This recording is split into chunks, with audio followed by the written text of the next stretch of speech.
조선야담 이야기 시작합니다.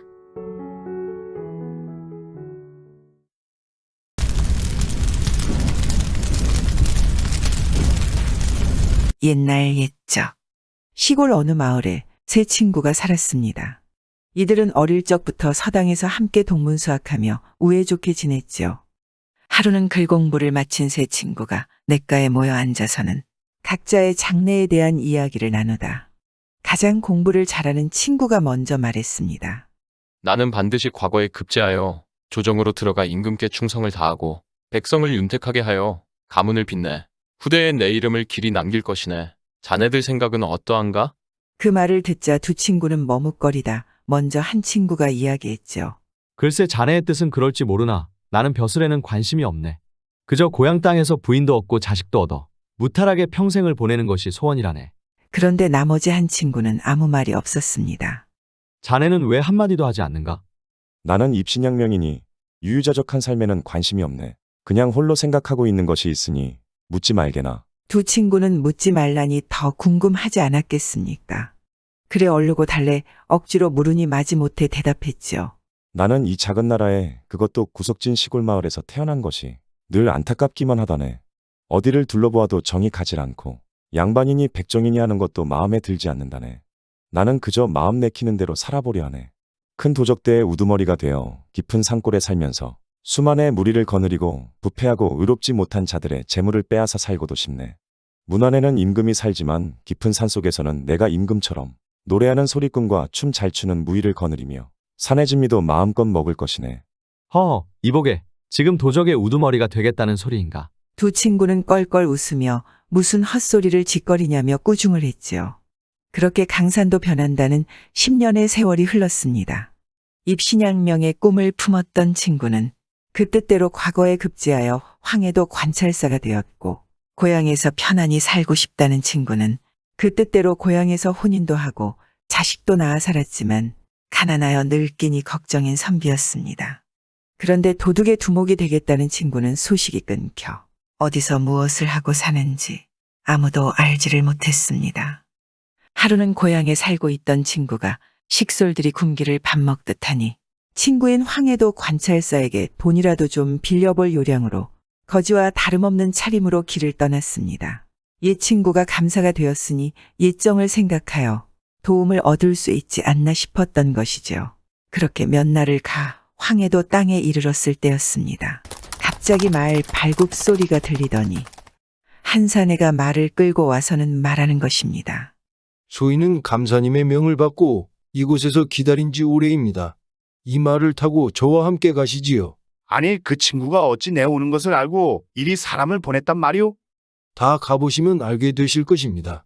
선비가 말에 오르자 사내는 말 고삐를 잡고 어디론가로 하염없이 이끌었습니다. 그렇게 몇 리를 가니 큰 나무 아래 또 다른 사내가 기다리고 있고 술상까지 차려져 있었습니다.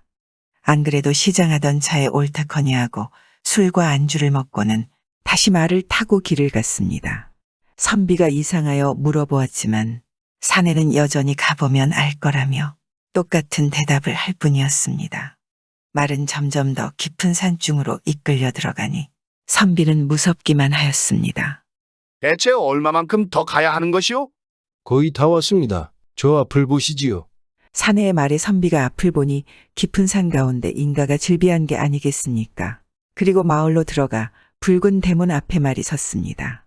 대문이 열리자 한 여인이 나와 인사하였지요.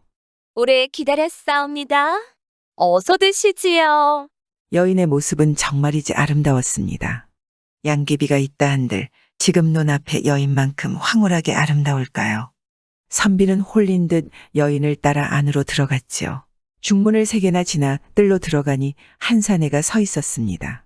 당당하고 위엄 있는 자세와 위압감이 드는 풍채에 황금실로 술을 놓은 비단 옷을 입고 있는 모습이 마치 중국의 천자가 아닌가도 싶었습니다.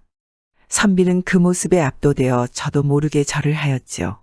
그러자 사내가 웃으면서 선비의 손을 잡고 일으켜 세웠습니다. 이보게 그동안 잘 지냈는가? 이게 무슨 소리인가요? 그동안 잘 지냈냐는 말에 선비는 사내를 물끄러미 바라보았지요. 그래 가만히 보니 바로 어릴 적 동문수학하던 도둑의 대장이 되겠다던 그 친구가 아니겠습니까? 아이고, 이게 누구인가? 10년 전 헤어진 뒤로 종적을 몰랐는데 이런 곳에 있다니 참 뜻밖이네 그려. 그 옛날 내가 말하지 않았나. 지금 그 소원을 이루었으니 이 세상 어떤 것도 부럽지가 않다네. 사람이 태어나서 어찌 공명을 이루는 데 뜻을 두지 않겠는가.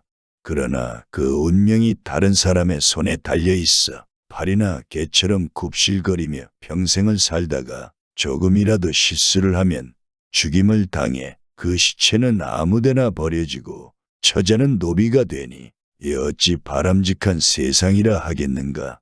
나는 지금 더러운 세상을 벗어나 깊은 산에 들어와서 살아가고 있네. 나를 따르는 무리가 전국 각지에 수만 명이고 재물은 산더미처럼 쌓여 있으니 남의 주머니를 더듬는 좀도둑과는 다르다네.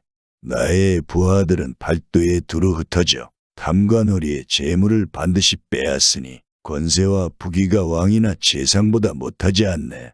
사람이 살아야 얼마나 살겠는가. 그저 유유자적하며 살 뿐이네. 친구가 술상을 올리라고 하자 미녀들이 꿇어앉아 술상을 올리는데 산의 진미가 그득했지요. 술이 좋고 안주가 풍성하니 선비와 도적 친구는 어릴 적 이야기를 하며 마음껏 술을 즐겼습니다. 그러던 중 도적 친구가 선비에게 물었습니다. 혹시 자네가 황해도 관찰사를 만나려는 까닭이 그 친구로부터 무엇을 좀 얻으려는 건가? 부끄럽지만 그렇다네. 내 고향에 홀로 남아 선비라고 방에 앉아 책만 보니 어느 날부터인가 식솔들이 끼니를 굽는 날이 밥 먹는 날보다 많아지고 아파도 돈이 없어 약도 잘못 쓰는 신세인이 어찌하겠는가. 자네는 그 친구의 됨됨이를 어찌 모르는가? 설사 그 친구가 도움을 준다 하더라도 자네가 필요한 만큼은 아닐 것일세. 여기서 며칠 더 머물렀다가 그냥 돌아가는 것이 좋을 걸세. 그렇지 않을 것이네. 같이 공부할 때의 정을 그 친구가 어찌 잊었겠는가?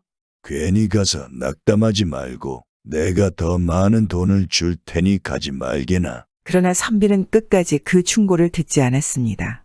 자네의 뜻이 그렇게 정해졌다면 더 이상 말리지는 않겠네. 며칠 더 머무르고 선비가 떠나려 하자 도적 친구는 선비가 처음 올 때처럼 말에 태워 보내주었습니다. 그러면서 선비에게 당부했지요. 자네, 황해도 관찰사를 만나더라도 절대 내가 여기 있다는 말을 해서는 아니 될 것일세. 나에 대한 말을 입 밖에 내는 날 아무리 친구라 하더라도 자네를 살려둘 수는 없을 것일세. 그리고 황해도 관찰사가 나를 잡으려고 해도 잡지 못할 것이니 말 조심해야 할 것이네. 그런 걱정 마시게. 친구로서 어찌 자네를 고발할 수 있겠나? 도둑 친구는 말을 타고 마을 입구까지 나와 선비를 배웅해 주었습니다. 선비는 마부가 끄는 말을 타고 산을 벗어나 큰 길까지 내려갔죠. 거기서 마부와도 작별하고 홀로 황해도 가명을 향했습니다.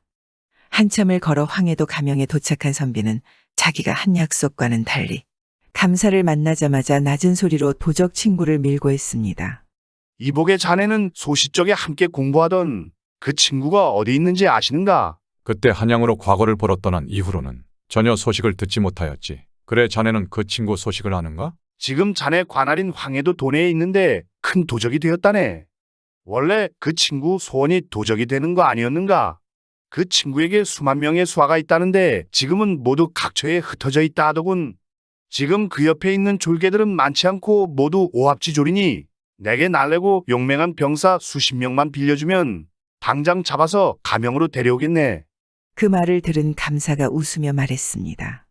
그 친구가 도적의 두목이라 하더라도 아직까지 이 지역에 큰 패를 끼치지는 않았다네.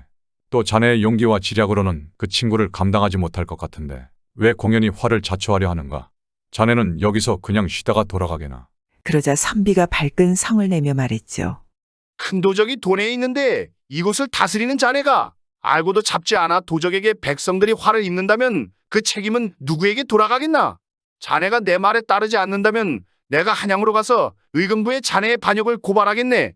관찰사는 하는 수 없이 황해도 가명의 병사 수십 명을 내주어 도적을 잡으러 가는 것을 허락하였습니다. 선비는 병사들을 인솔해서 도적 친구가 있던 산으로 들어갔습니다. 그리고 수풀에 매복하게 하여서는 말했습니다.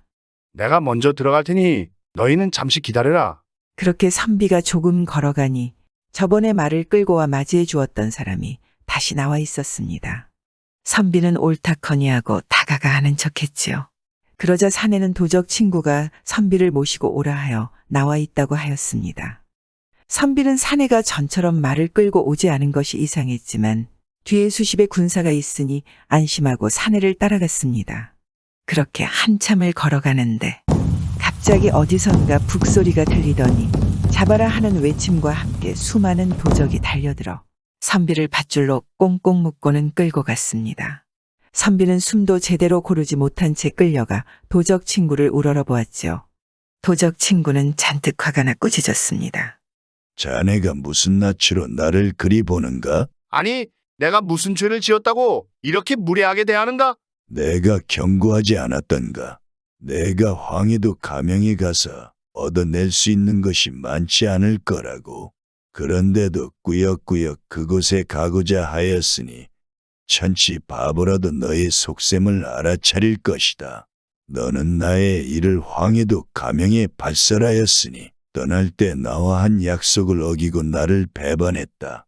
그러고도 어찌 그 혀를 놀리느냐? 그러자 선비가 발뺌을 했지요. 그게 무슨 소리인가? 나는 절대 그런 말을 하지 않았다네.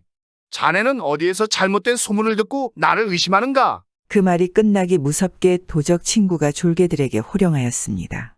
여봐라, 황해도 가명 병사들을 대령하여라. 말이 끝나자마자 수십 명의 병사들이 밧줄에 묶인 채로 끌려 나와 엎드렸습니다. 도적 친구가 그들을 가리키며 물었습니다. 내 뒤를 따르던 저들은 어디서 온 놈들이냐? 그러자 선비의 얼굴은 흑빛으로 변해 더 이상 아무 말도 못한 채 다만 죽을 죄를 지었다고만 했지요. 너 같은 썩은 쥐새끼 따위의 피로 어찌 내 칼을 더럽히겠는가? 곤장을 때리는 것이 마땅하다. 도적 친구는 졸개를 시켜 곤장을 10여 대 때리고는 대신 황해도 가명의 병사들은 그냥 풀어주었습니다. 그리고 도적 친구는 병사들에게 은전 20냥씩 주어보내며 말했습니다. 너희는 고생이 많았다. 무엇하러 이 사람을 따라왔느냐? 돌아가서 너희 상관에게 전하여라. 앞으로 다시는 이런 째째한 인간의 말을 듣지 말라고 말이야. 도적 친구는 부하들에게 명령하여 창고에 있던 재물과 비단, 온갖 무기와 그릇 등을 꺼내어 말의 식고 등에 짊어지게 하고 창고와 집들에 불을 질렀습니다. 그리고 도적 무리는 연기와 함께 사라지듯 모두 사라졌지요. 황해도 가명 병사들과 선비는 털레털레 가명으로 돌아왔습니다. 황해도 감사는 일이 어찌 된 것인지 다 듣고는 선비에게 노잣돈도 안 되는 조금의 전별금을 주며 이제 그만 고향으로 돌아가도록 하였습니다. 선비는 그렇게 허망하게 고향으로 돌아왔지요. 그런데 선비가 자기 마을로 돌아와 보니 자기 집은 이사를 가고 흔적조차 없는 게 아니겠습니까? 물어물어 자기 집을 찾아가니 전에 살던 집과는 다르게 으리으리한 기와집에 식구들이 살고 있었죠. 놀란 선비가 아내에게 어찌 된 일인지 묻자 오히려 아내는 황해도 가명에 있을 때 편지와 함께 많은 재물을 보내지 않았느냐고 되묻는 게 아니겠습니까? 놀라 편지를 꺼내어 보니 필체가 자기와 비슷하기는 하나 자기가 쓴 것은 아니었습니다. 그래 가만 보니 그것은 어릴 적 동문수학하던 도적이 된 그 친구의 필체였습니다. 세월이 흘렀어도 어찌 그리 삐뚤빼뚤 글씨를 쓰는지 선비는 옛 생각에 부끄럽기만 하였지요.